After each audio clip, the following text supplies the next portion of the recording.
CR101radio.com, podcasts, and more. Is law enforcement always good? This is R.J. Rushdoony with a report on our threatened freedom. Sometimes we taxpayers get a break.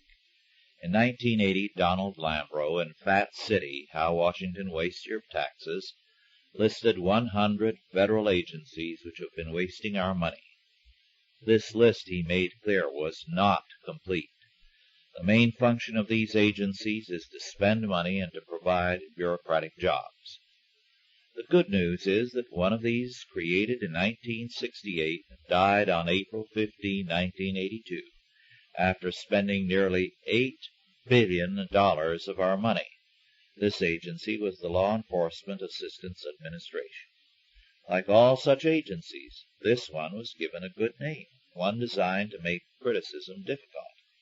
After all, who is against good law enforcement, or education, or wars against poverty, and so on?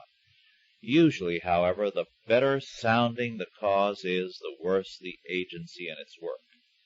Freeloading prospers best under a noble name. This was true of the Law Enforcement Assistance Administration. For example, over $500,000 were spent on a program to promote physical fitness among police officers. One of the ideas this project came up with was, as Lambro reported it, a desire to develop Dick Tracy-type wristwatch so that police officers could obtain a quick reading of their blood pressure, temperature, and pulse while on the go. With this kind of gadget, maybe an officer in hot pursuit could ask to be relieved on the ground that his blood pressure and pulse rate had gone up. Another project, funded at $27,000, was a study to determine why convicts want to escape from prison. You and I could have given the Law Enforcement Assistance Administration a bargain basement opinion on that and saved the federal government some money.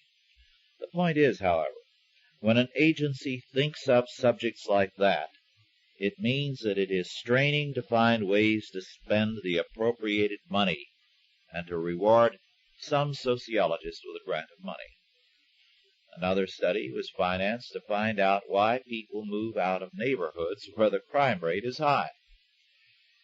People who take pay for producing such so-called studies must now and then have some twinges of conscience, I hope, about what they are doing.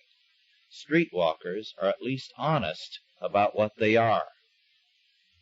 Lambro said of the Law Enforcement Assistance Administration in 1980, quote, "There are a number of things wrong with this program, not the least of which is that it has had a difficult time spending its money," unquote. All kinds of silly subjects were studied in the name of law enforcement, delinquency programs, and other such noble-sounding causes. Perhaps Congress killed the agency because it ran out of excuses for spending.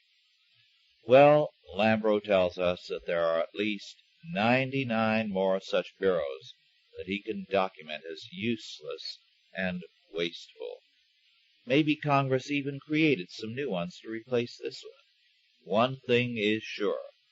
Washington is spending more money than in 1980 when Lambro wrote, and the jobless rate in Washington, D.C., the lowest probably in the United States, is certainly not made up of civil service people. Meanwhile, it is good news that in this year of our Lord, one useless agency is dead. We can hope that many more will be finished off next year, before taxes finish off the rest of us. This has been R.J. Rushdoony with a report on our threatened